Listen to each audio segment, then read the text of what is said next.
goes. Oh, there he goes. You gotta be fucking lying. What's wrong, dude? Well, hell no, God, hell no. Well, ladies and gentlemen, the Washington Commanders' first preseason game is in the books. And let's just say, I didn't expect that. Let's talk about it. The way that we live is not for everybody. Nah, that ain't it, y'all. How do you think the rest of Jaden Daniels' career is going to go? If we're, 6, 7 games into Jaden Daniels' career, and he's already milking injuries? Like, stop saying my name, you dick riding bastard.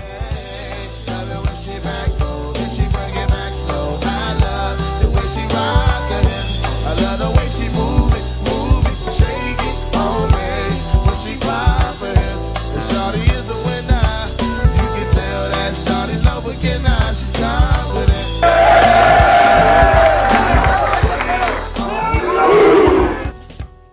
So, the Washington Commanders just wrapped up their first preseason game bout, and it got off to an interesting start, to say the least, as the opening kickoff, Travion Henderson takes to the crib, and that pretty much set the tone for the day, as it seemed as if the Washington Commanders reserves did not come to play. Ladies and gentlemen, before we move any further, I want to give a huge shout out to Firemans Cafe, as they sent a nice donation to the Cash App. Blessing your boy. Make sure you guys check out the Firemans Cafe restaurant located in Clan Merlin, and they are in Northwest Stadium, and let them know your man Juan Gotti sent you. So again, shout out to Firemans Cafe. Thank you so much.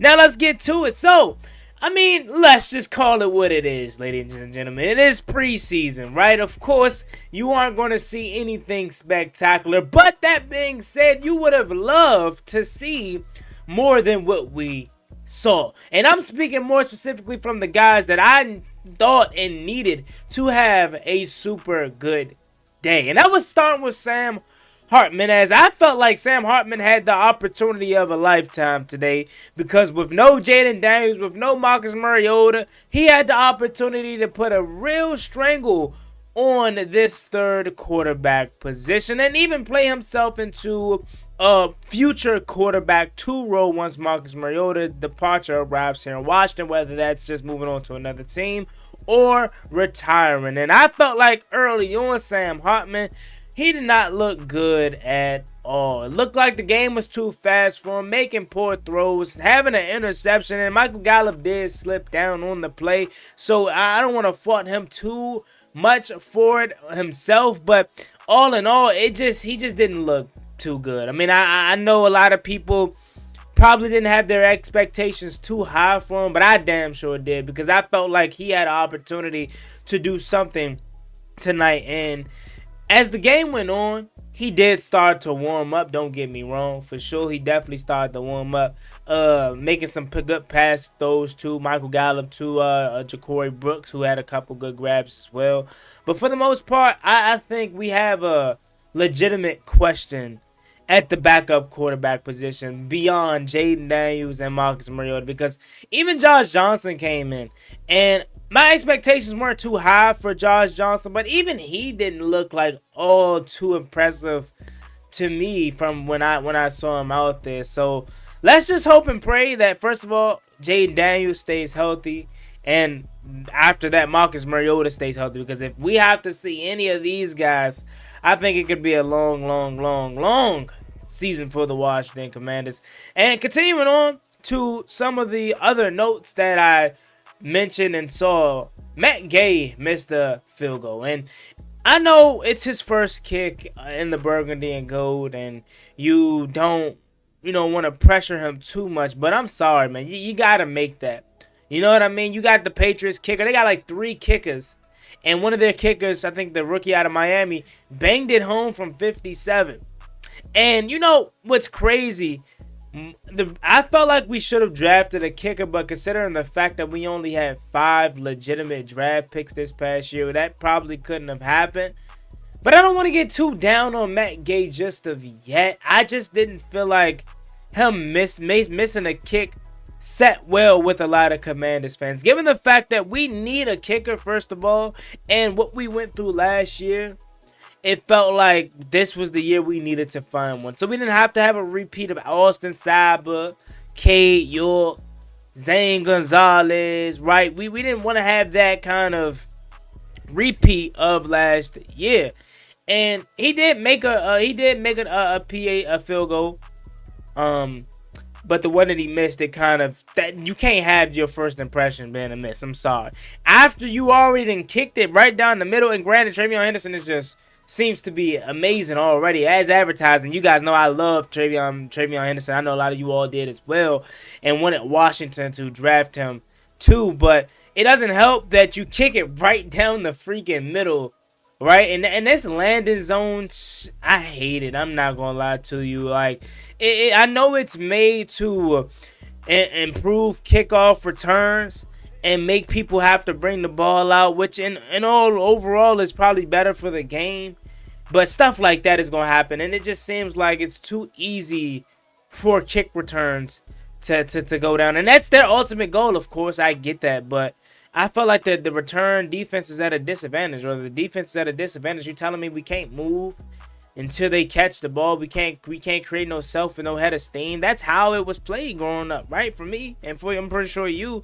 So I really don't like that rule, but nevertheless, TreVeyon Henderson definitely looked good, and he looked as advertised. Did you notice that the Patriots backfield was loaded today? Like, they played their starters. Don't get me wrong.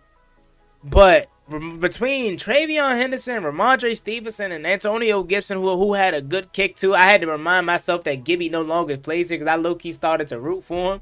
I'm not going to lie to you. But he definitely looked good as well.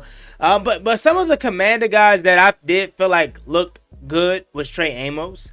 I felt like Trey Amos looked damn good. It was this one play where he had a pass breakup. I think Drake May took a deep shot to his side and he broke up the pass. And then he also had a nice play where it was a run to the outside with Ramondre Stevenson. And he blew it up. Came down, made a nice tackle on the play. And I'm like, oh yeah, Trey. Oh yeah, Trey. I loved what I saw from Trey Amos today. And he's as advertised again.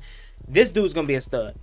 Cash in your vote right now for Defensive Player of the Year. I'm doing it. I might just do it. Because this dude, he looks good. He definitely looked good. You know who else impressed me today? Johnny Newton. Finally.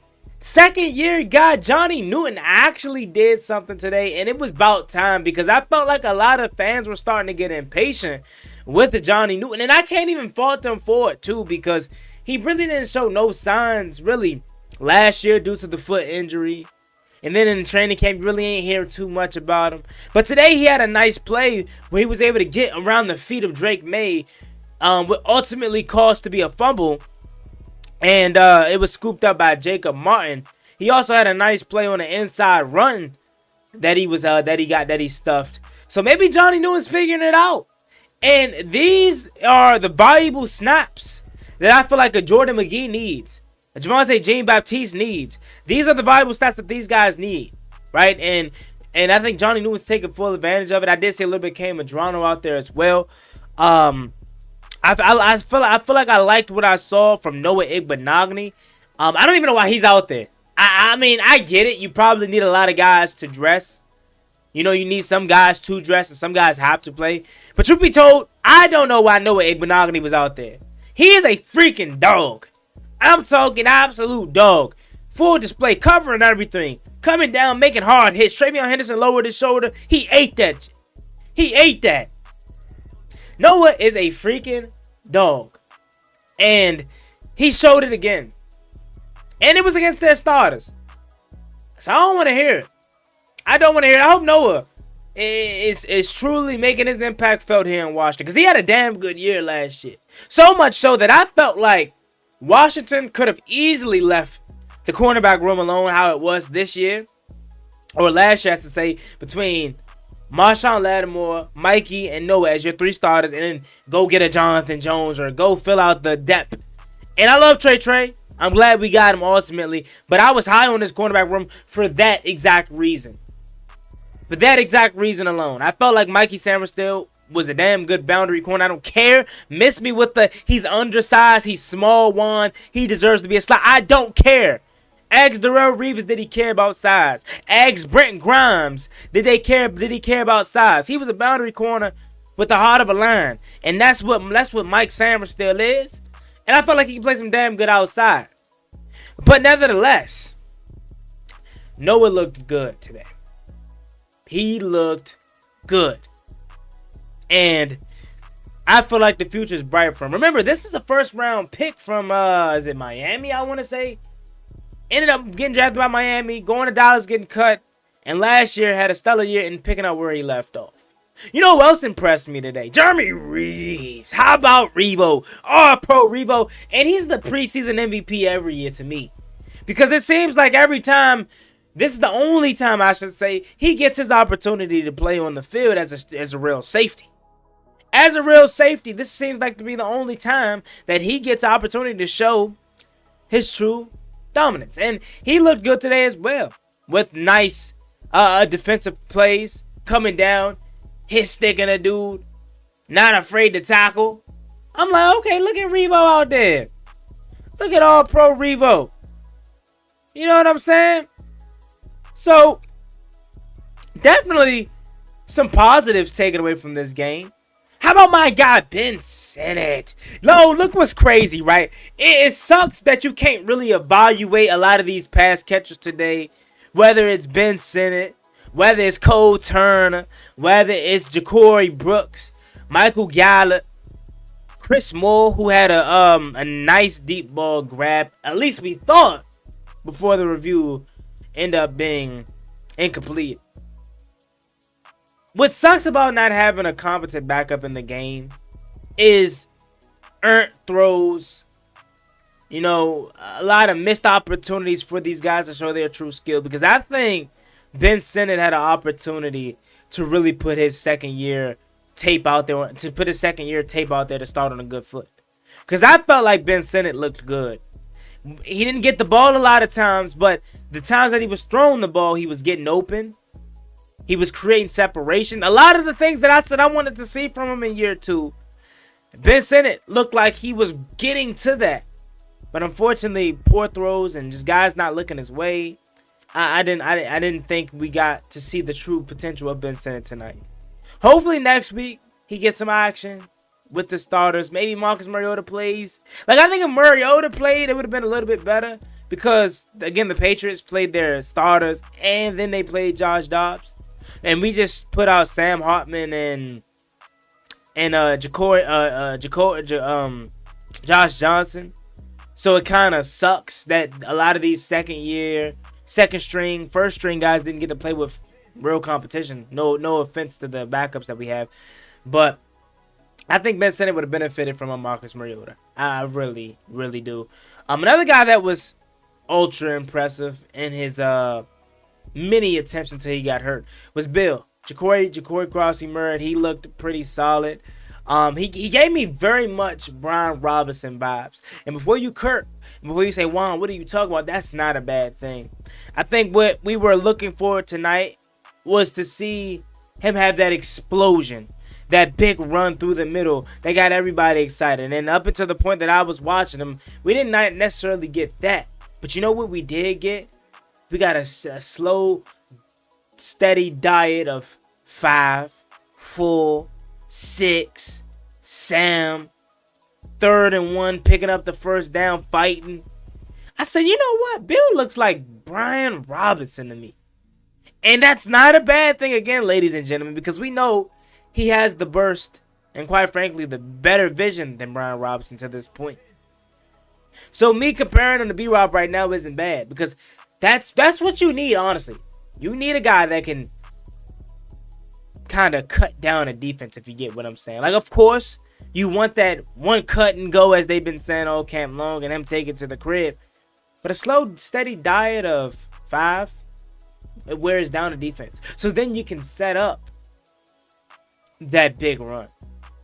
I like what I saw from Josh Connolly Jr. in the minimum attempts that I did watch him as well. It was this one play where they try to screen to Luke McCaffrey, which here go a lot of people that don't like Luke McCaffrey. What do you want him to do with that pass? It was dead from the start. But it ain't going to stop a lot of people from judging him. They going to say, oh, Luke McCaffrey's trash. He doesn't offer us nothing. Look at the opportunities that he get. He don't get an opportunity to show his playmaking ability on a regular route. No, we want to throw a double reverse screen or something crazy like that to him. And that's a dead play from the start. So you can't really evaluate Luke McCaffrey off that. But what I will say, though, even though the play itself was dead, I liked how quick Josh Garnley Jr. was able to get to the second level. I like how quick he was able to get out in space. Because remember, from that one media member, he looked like he was stuck in quicksand. He looked like he lacked the quickness that he was totally hyped up about coming out of Oregon. And tonight, I saw the total opposite. I felt like he looked spry. Definitely looked spry. What I will say, though, is we definitely looked ill-prepared today. Now, again, I don't want to stress and put too much on it because at the end of the day, right, it's backups against their starters and second string. But it just felt off today from the start. It just felt truly off. And I know that ain't Dan Quinn kind of ball. You know what I mean? That ain't who Dan Quinn coaches us to be. So I hope we take this loss and take this performance on the chin and we come out better. And I know we will next week because, again, the starters are playing against Joe Burrow and them. But that the Patriots are definitely, they're definitely getting into our second and third strings. I wonder how you guys feel about it, though, in the comment section about our reserves. Are you concerned? Let me know, because at the end of the day, again, these aren't notable names. Most of these guys, like Tate Martin, had a couple good grabs, right? Big play Tate, in words of Ed Oliver, right? He had some good, solid plays, but those guys aren't going to be out there. So, again, you don't want to stress too bad about it, but it definitely, you would have loved to see a better fight, as you really ain't seen much from us thus far, right? Like, it was 34-11 when I checked, and I'm sure the score still was that far in terms of the margin.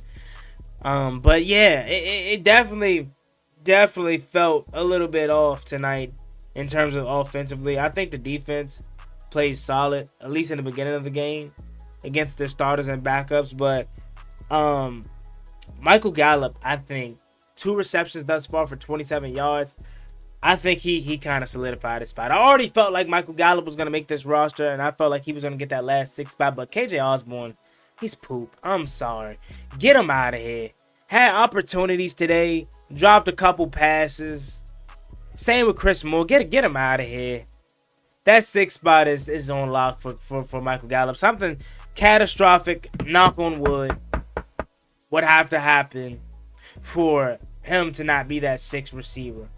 I felt like I wanted to see more, and again, this probably isn't fair because Travion Henderson did it, and for the Ravens, LaJohntay Webster did it, but I wanted to see more out of the kick return game. Whether it was Jalen Lane, who didn't really do much, whether it was Kaz Allen, who's weirdly wearing 22, or Demetrius Felton. I just wanted to see something on the kick return, and I don't think we got that.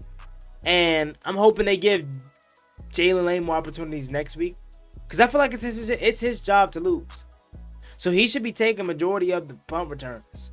At least punt returns. I don't know about kick returns, but at least punt returns next week. Like, for some reason, it felt like Jalen Lane didn't get a lot of opportunities tonight. And I felt like he was one of the rookie guys that we were super hyped about, and he would have had an opportunity to show a lot. But maybe they feel like he's a higher valued rookie, so they didn't want him to get hurt. They didn't want to play him too much. But it was a little interesting that he didn't get the opportunities that I thought he was going to get. Now, let's put the glasses on for this one, because I just saw a video clip of them walking to the locker room, and Dan Quinn looks pissed.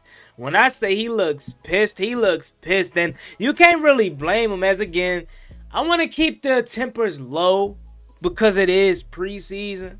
But at the same time, 48-18 is crazy. You didn't play many starters, especially not key important starters at the end of the day. But you would have loved to see some, like I said early on, some better competitiveness, some fight. From the opening kickoff, it looked like we were down and out. It looked as if we were ill prepared. It looked like we didn't have reserves that wanted to play. You just wanted to see a better showing. But it wasn't that, all right? Sloppy play all over the place, bad special teams, a lot of penalties, a lot of drop passes, a lot of earned throws. So I really hope DQ chews him out. Not for the point of just getting on them, but let them know that's not the standard that we uphold. We want to uphold a Baltimore Ravens standard, right? For the longest, Baltimore was like undefeated in preseason until we ended that a couple seasons ago. But like that's the kind of rapport you want to build for your organization. You want your young guys, your bubble guys, your backups, reserves to play with some sense of pride, to go out there and earn it.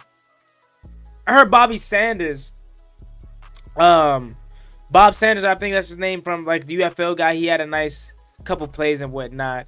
I know Ja'Cory Brooks had a couple good plays. But for the most part, it was a tough watch. I'll be honest. I'm trying to find positives. I gave you some of my positives, but for the most part, it definitely didn't look pretty for our reserves. You know what I mean? Special teams, like I said, special teams had issues. 12 penalties that negated 93 yards. They went 5 for 13 on third downs and only scored 2 touchdowns and 1 solid field goal. Defense held up okay. You know what I mean? But it wasn't that impressive. I'll be honest with you. That being said, I'm going to get up out of here, slide to the left. Let me know what you guys think about this down below in the comment section. Again, I don't want to overthink it. I don't want to overdo too much. But the truth has to be said. And you'll be a fool if you didn't think we should have had a better showing. And I'm sorry if I'm looking at the wrong camera or whatnot, but I'm used to my camera being centered is kind of off to the left as I'm using a different camera. But I would have liked to see a better showing, nevertheless, just to at least show us that ball is here. Like the Patriots came out and set the tone from the opening kick. And that's the kind of team that Mike Vrabel was going to have. Now, again, I expect this next week versus Cincinnati? Hell no. Because our starters are going to play.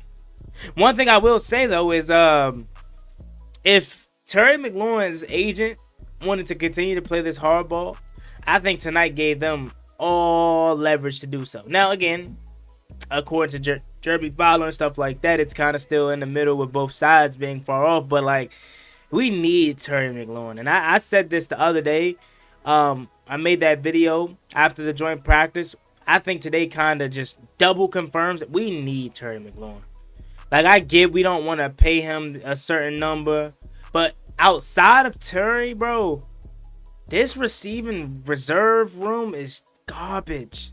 And again, Noah didn't play, Debo didn't play, Jalen Lane barely played, Luke McCaffrey didn't get fair opportunity in my eyes, right? But it did not look pretty. Outside of Michael Gallup, who I felt had a stellar day, it's like, come on, man. We need 1-7. We definitely need him. But other than that, man, I ain't going to harp too much on the first preseason game. We'll talk about this throughout the week as we have live shows, collaborations, and videos. But leave your comments and thoughts down below. And, of course, call the number. Call the number so you can have your voice heard on the show as I'm going to film it once I get enough voicemails in, okay? I need you guys to participate in the Command Extra post-game show. This is for you to have your voice heard and for you to have your time on air on Juan Gotti Talking Sports. After every single game, you can call in and leave your frustrations, your excitement on whatever you decide to talk about. The number is 240-804-7327. Call in right now, as you'll be featured in the video. But that being said, as always, being boy Juan Gotti. Make sure you like, comment, subscribe to the channel on the road to 11,000 subscribers. So we really appreciate if you can reach that goal as soon as possible. Thank you so much. Y'all have a blessed one. Stay safe. Easy out there. Peace. Never gave up one day. Ballin' like I'm D-Sean, throw the bomb, G. That's IG, my jersey never seen a laundry.